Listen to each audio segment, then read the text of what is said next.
అశ్వ సంవత్సరంలో కైలాస యాత్ర Sri Gayatri tours and travels 8977349696. ఈరోజు బడ్జెట్ సమావేశం అంటే రాష్ట్రానికి సంబంధించి ఒక సంవత్సరం వరకు ఏ దానిలకు అలొకేట్ చేయాలా, ఏమేమి చేయాలా అనే దాని మీద అంటే ఒక ఎమ్మెల్యేగా తర్వాత ఒక ప్రతిపక్ష నాయకుడిగా కూడా ఈ బడ్జెట్ సమావేశాలు అనేవి చాలా చాలా ముఖ్యమైన సమావేశాలు. మీరు ఇలాంటి సమావేశాలకు కూడా హాజరు కాకుండా అంటే నాకేదో ప్రతిపక్ష హోదా ఇవ్వలేదని, అది ప్రతిపక్ష హోదా ఇవ్వాలన్నా వద్దా అని ప్రజలు డిసైడ్ చేసినది. అంటే మీరు ప్రజల్నే ఒక రకంగా అవమానిస్తున్నారు. సరే, నాకు ప్రతిపక్ష హోదా ఇవ్వలేదని ఇంకోటి ఏదో సాకులు చెప్పి తర్వాత గత గవర్నమెంట్ ఫామ్ అయిన నుంచి 1.5 సంవత్సరం నుంచి తర్వాత ఇప్పుడు బడ్జెట్ సమావేశాలు కూడా ఈరోజు జగన్ రెడ్డి గారు అసెంబ్లీకి పోకుండా ఈ రకంగా చేయడం అనేది చాలా చాలా విచారకరమైనటువంటి విషయం. ఎందుకంటే ముఖ్యంగా పులివెందుల ప్రజలు మిమ్మల్ని ఎమ్మెల్యేగా ఎన్నుకున్నారు. మీరు అసెంబ్లీ సమావేశాల్లో అందున బడ్జెట్ సమావేశాల్లో కూడా మీరు వెళ్లకుండా ఆబ్సెంట్ అయితే అల్టిమేట్గా నష్టపోయేది ఎవరు అని ఒకసారి ఆలోచించండి. ఎవరు నష్టపోతారు? పులివెందుల ప్రజలు, తర్వాత పులివెందుల నియోజకవర్గం నష్టపోతుంది. ఎందుకంటే అనేకమైనటువంటి మేమే సమస్యలు లేవని చెప్పడంలే. ఇప్పుడు ఎలమారపల్లిలో రోడ్లన్నీ తవ్వి చాలా ఇబ్బందికరంగా ఉంది. బాపనపల్లిలో అదే పరిస్థితి. నిన్న నాక్ బిల్డింగ్ కాడ వెనకల అన్ని అండర్ డ్రైనేజ్ కోసం తవ్వినారు. బాకరాపురం కాడ అట్లే. ఇంకా చాలా అసంపూర్తిగా ఉండే సమస్యలు. ఇవన్నీ కూడా మీ నిర్వాహకం వల్లనే. మేము 30 ఏళ్ళ అధికారంలో ఉంటామని చెప్పేసి ఆ పూర్తి చేయాల్సిన టైంలో పూర్తి చేయకుండా ఇవంతా ప్రజలకు అసౌకర్యంగా చాలా ఇబ్బందికరమైన పరిస్థితి తీసుకొచ్చి పెట్టినారు. మేము మా వంతు కృషి చేస్తున్నాం. మేము కూడా తొందరగా ఈ కంప్లీట్ చేయాలని కూడా చూస్తున్నాం. కానీ మాకన్నా నువ్వు ఒక మాజీ ముఖ్యమంత్రివి, నువ్వు ప్రజల చేత ఎన్నుకోబడిన పులివెందుల ఎమ్మెల్యే కాబట్టి మా పులివెందుల ప్రాంతంలో ఇవన్నీ సమస్యలు ఉన్నాయని మీరు అసెంబ్లీలో మాట్లాడితే వాటికి ఇంకా తొందరగా కూడా పరిష్కారం వస్తుంది. ఆ వైపు ఆలోచన చేయకుండా మీరు ఒక ప్రతిపక్ష పార్టీకి చెందిన ఒక పార్టీ అధ్యక్షుని. మీరు పులివెందుల సమస్యలతో పాటు రాష్ట్ర సమస్యలు కూడా మీరు మాట్లాడే తర్వాత మీకు రైటు, అవన్నీ మంచి ఒక అద్భుతమైన వేదిక. అక్కడికి పోతే నాకు మైకీరని అదని నువ్వు అంత అపోహలు పెట్టుకొని తర్వాత మీరంతకు మీరే ఊహించుకొని చేయడం కాదు. మీరు ఒకసారి వెళ్ళి సమస్యల పట్ల మాట్లాడండి. మైకు ఇవ్వని రోజు నాకు ఈ టైంలో మాట్లాడిన మైక్ ఇవ్వలేదు కాబట్టి నేను అసెంబ్లీ సమావేశాలను బహిష్కరిస్తానని చెప్పాలి. కానీ ఇక్కడ పులివెందుల ప్రాంతాన్ని, పులివెందుల ప్రజల సమస్యలను ఇవన్నీ గాలికి వదిలేసి నిన్ను ఎన్నుకున్న పాపానికి మేము పులివెందుల ప్రజల వాసిగా, ఒక పులివెందుల వాసిగా మేము దానికి శిక్ష అనుభవించాలన్నా.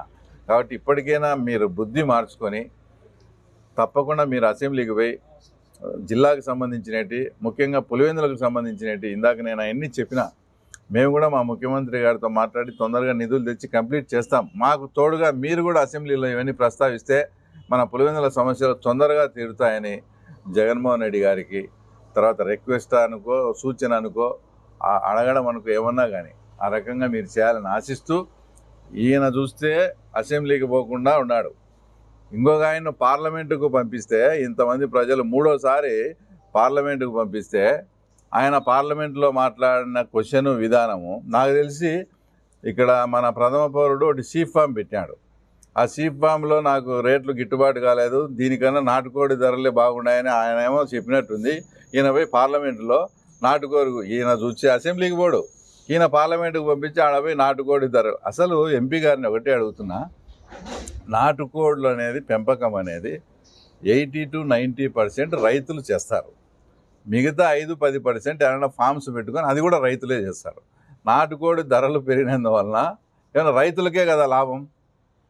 ఏమైనా ఫ్యాక్టరీ ప్రొడక్ట్, అదేమన్నా ఫ్యాక్టరీ నుంచి ఉత్పత్తి ఏటైతే రేట్లు పెరిగినాయి, మనం తగ్గియాలని మీరు మాట్లాడాలా? అంటే రైతులకు సంబంధించిన రేట్లు పెరిగితే కూడా అది కూడా మీరు ఓర్చలేక దాని మీద ఇంకా ఏం సబ్జెక్ట్ లేవని తర్వాత దాని మీద ఆయన మాట్లాడడం. అసలు ఇది పార్లమెంటు పుట్టినప్పటి నుంచి ఇంత ఆలోచింపదగిన, ఇంత అంటే నిర్మాణాత్మకమైన ఆలోచింపదగిన ప్రశ్న ఇంతవరకు అసలు ఇంతవరకు కాలేదంట. అక్కడ లోక్సభ వర్గాలు జరుగుతున్నాయి. నాకు తెలిసి బడ్జెట్ సమావేశాల ముగింపు సందర్భంగా ఇట్లా ఉత్తమ ప్రశ్నకి ఇదే ఎన్నికే ఈయనకు సన్మానం చేస్తామని కూడా లోక్సభ వర్గాలు తెలుపుతున్నాయి. ఏమీ సబ్జెక్టు లేదని మళ్ళీ మేమేదన్నా ఎవరైనా మీకు సలహా ఇచ్చిందంటే దాని ఇంకా పెద్ద రాద్ధాంతం చేస్తారు. కాబట్టి ఎంపీ గారు BSNL టవర్లు పెట్టడము, ఏదైనా రైలు ఆపడం కాదు, రైలు స్టేషన్ కాడ ఆపించడం కాదు. మీరు 3వసారి ఎంపీ. మన ప్రాంతానికి ఏదన్నా ఫ్యాక్టరీలు కానీ మన ప్రాంతం ఏదైనా బాగుపడేటట్లు మీకు 3వసారి ఎంపీ ఆ అనుభవాన్ని అంతా ఉపయోగించి లోక్సభలో మాట్లాడి ఏదన్నా అతను మన ప్రాంతానికి ఉపయోగపడేట్టు చేయాలని. తర్వాత ఒకటి, ఈయన చూస్తే నాటుకోళ్ళు ఇదంటాడు, ఆయన చూస్తే షీఫామ్, ఇంకా ముఖ్యమంత్రి గారు చూస్తే అదేందో పులివెందుల ప్రజలు ఎప్పుడు తినట్టు చేపలు రొయ్యలు మీకు అందుబాటులో తెస్తా అంటారు. అంటే ఒకసారి పులివెందుల ప్రజలు కూడా ఆలోచించండి, ఎలాంటి వాళ్ళని మనం ఎన్నుకున్నాము, మనం ఎన్నుకునే దానికి వాళ్ళు ఏం చేస్తారు. ఒక ఆయన చేపలు రొయ్యలు అంటాడు, ఒక ఆయన నాటుకోడి ధరలు తగ్గియాలంటాడు, ఇంకో ఆయన అసెంబ్లీకి పోనంటాడు, ఇంకో ఆయన ఇంకోటి చేస్తామంటాడు. ఒకసారి మీరు కూడా మనం ఎలాంటి వాళ్ళని అనుకున్నామో సమస్యల పట్ల స్పందించి చేయండి మిమ్మల్ని ఎన్నుకునే దానికి. ఇంకో విషయం, జగన్మోహన్ రెడ్డి అరటి ధరలు 3,000 పడినప్పుడు ఏమన్నాడబ్బా, 3,000 రూపాయలు టన్ను పోయినప్పుడు వచ్చి తోటలు సందర్శించి అది ఏందో పెద్ద రాద్ధాంతమైనట్టు చేసి ఏమేమో చేశా. ఈరోజు టన్ను 25,000 రూపాయలు పోతున్నాయి. దీని వెనుక మా ముఖ్యమంత్రి కానీ కడప జిల్లా కలెక్టర్ కానీ ఆ తర్వాత మేమంతా చేసిన కృషి అసలు మీకు ఎవరికైనా తెలుసా? ఎక్కడెక్కడ మార్కెటింగ్ ఉంది, ఎట్లా ఉంది, దాన్ని మానిటరింగ్ చేసి హార్టికల్చర్ వాళ్ళతో మీటింగ్ పెట్టుకొని ముఖ్యమంత్రి కానీ కలెక్టర్ కానీ మేము కానీ అందరం కష్టపడి ఈరోజు 25,000 రూపాయలు టన్ను పోతున్నాయి. రైతులంతా సంతోషంగా ఉన్నారు. మరి రా, ఎట్లా నువ్వు అసెంబ్లీకి పోవడం లేదు కదా, ఎటు టైం అంతా ఖాళీగా ఉంది, ఇప్పుడు రా అరటి తోటలకు వచ్చి అరటి రైతులను విచారించు, ఎంత పోతుంది రేటు, ఏమయ్యా మీరు హ్యాపీగా ఉన్నారా? చంద్రబాబు గవర్నమెంట్లో రేట్లే రావని దుష్ప్రచారం. అంటే ఒక విపత్తు వచ్చినప్పుడు ఏదైనా జరిగినప్పుడు ఆ రేట్లు తగ్గితే దాన్ని కూడా రాజకీయం చేసి వాడుకుంటారా మీరు? మరి ఈరోజు రండి, అట్లే ఎర్రబల్లి చెరువుకు రండి, పక్కన వచ్చి నల్గొండపల్లెళ్ళు, నాయన మాకు నీళ్ళు ఎక్కువైనాయి, మాకు వచ్చే నీళ్ళు వద్దని వేడుకొని ఈ బుద్ధాడ మూపించుకున్నారు. ఏదైతే మనకు వాటర్ వస్తుందో హెచ్ఎన్ఎస్ఎస్ ద్వారా మాకు వాటర్ ఎక్కువైపోయిందని మమ్మల్ని అంతా ఇదే నల్గొండపల్లెళ్ళు ఏమన్నారు, ఎర్రబల్లె చెరువుకు నీళ్ళేనా, వీళ్ళు ఎలక్షన్ రోజు స్టంట్ చేసిపోతున్నారు, ఎర్రబల్లె చెరువు కానీ నీళ్లు తెప్పిస్తే మేము హరిజన వాళ్ళు ఇల్లు కట్టుకుంటామని మాట్లాడినారు. అలాంటి ఆ ఊరోళ్ళే ఈరోజు వచ్చి మాకు నీళ్ళు ఎక్కువైనాయి మా ప్రభు ఎటువంటి మమ్మల్ని కాపాడండి అని అడుగుతున్నారు. వచ్చి ఎర్రబల్లె చెరువు చూడు, ఇక్కడ అరటి తోటలు చూడు, ఎంత రేటు ఉందో చూడు.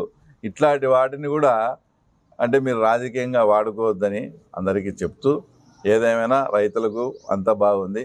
మరొక్కసారి జగన్మోహన్ రెడ్డికి అసెంబ్లీకి పోయి మన పులివెందుల సమస్యలు, రాష్ట్ర సమస్యలు మీరు మాట్లాడాలని కూడా ఒక పులివెందుల వాసిగా నేను కోరుకుంటున్నాను. వాళ్ళే చెప్తున్నారు, గతంలో 4 మూటలు 5 మూటలు పండేది, ఈసారి ఎకరాకు 14 మూటలు 12 మూటలు 13 మూటలు 14 మూటలు పండినాయి. నాకు అర్థమైంది. శనగ స్టార్టింగ్లో పచ్చి శనగ కూడా స్టార్టింగ్లో 5,500 అమ్మినారు. ఇప్పుడు అది క్రమేపీ 5,100కు వచ్చింది. నువ్వు అన్నట్టు ఈసారి వాతావరణం అనుకూలించి కానీ మా ఊర్లో కూడా 6-7 మూటలు 6-7 క్వింటాలు అయ్యేటి 10-11 కూడా అయినాయి. మేము నిన్ననే ఈ సమస్య వచ్చి మన రైతులకు ప్రొక్యూర్ చేసే విధంగా ఒక కట్ ఆఫ్ రేటు పెట్టి చేసేదానికి అంతా కూడా సిద్ధమైంది. అది కూడా DCMS ద్వారా ఒక మండలానికి కానీ ఒక కాన్స్టిట్యున్సీకి కానీ ఒకరినో ఇద్దరినో నియమించి వాళ్ళ ద్వారా శనగ ప్రొక్యూర్ చేసే విధంగా అంతా రెడీ అయింది. తొందరలో వస్తుంది.